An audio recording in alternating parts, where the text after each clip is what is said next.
No? 15 days, kumatos. May kilala kayong gano'n?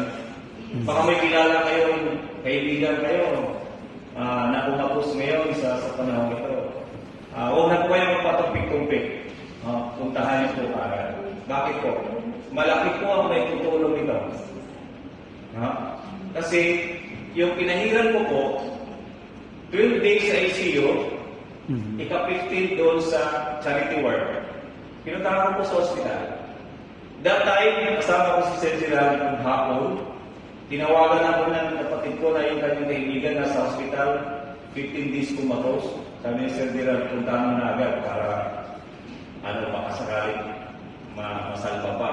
Kasi that time, wala pa akong maraming testimony. Ang testimony ko lang noon, yung gumaling ako sa arthritis ko.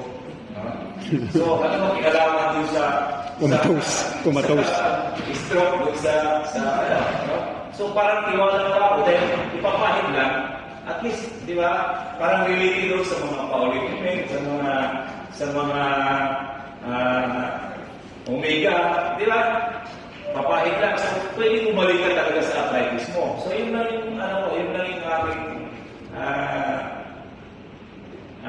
testimony doon that time. Kasi bago pa lang ako, wala pang 2 months. So, pinuntahan ko po. Pagdating ko, 3 o'clock ng hapon. And then, tama-tama naman, pumasok yung mga doktor mag-rowing. So, nakaupo kami sa tabi, hindi mo na kami kumilos. Kasama ko yung aking pangalawang anak ko. And then, nag-rowing sila. Nagulat ako paglabas nila. Tinanong ko yung asawa, bakit yung asawa mo, hindi na siya check up? Binay pa siya, di ba, 7 kayo eh. Tapos, yung 6 lang yung tinitingnan ng mga doktor. So, ang ginawa ko, tinanong ko yung misis. Sabi ko, bakit hindi siya tinignan ng mga doktor? Marami sila eh. May mga intern, mga estudyante pa nga. So, sabi ng asawa, kasi kuya, iniintay na lang na magsasayang ako ng waiver. Alam niyo yung waiver? Kasi nakaano siya, nakatuko po siya. May picture ako. Gusto niyo humingi ng mga picture, meron po ako. Mula simula hanggang bumalik. And then, sabi ko agad mo ba? So, sabi ko nga, parang wala nang pag-asa. So, hinihintay na lang. Buti na apuntan ko pa. So, ang ginawa namin, nag-pray kami, tapos pinahiran ko siya. May dala akong kalahati. Yung pang-bibo ko, naubos ko yun sa kanya. Talagang inubos namin. Pinahiran lang ang pulso, spine, hanggang sa talampakan. At then, bago kami umalis, pinapahiran ko dito. Kasi hindi na siya pwedeng lagyan sa dila. Sabi ko si Coach Gerald, palagyan ko sa ilalim ng dila. Ang problema, may tubo. So, hindi na siya pwedeng lagyan. So, naghintay ako. Abay, 4 na oras na yung paghintay, ginabi ako. Kasi sabi ko sila, meron siya napahiran sa Pangasinan.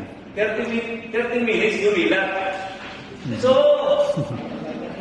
yung ko, baka 30 minutes or 1 hour, hindi lang din. Diba? So, naghintay kami. Hindi yumila. Sabi ko sa... Bigo. Uwi na kami. Then, balitaan mo na lang kung meron yung office.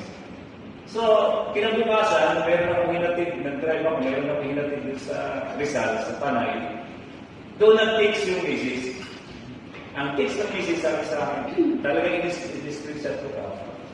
Ano sabi ng misis, sabi niya, Kuya, salamat. Nag-ising mo siya. Alam mo, nakahinto ako. Nagdadrive ako doon sa bawi na kami kasi gabi na lang. Napahinto ako sa Quran. Kasi hindi ko akalain na ganun ang mangyayari. Imbis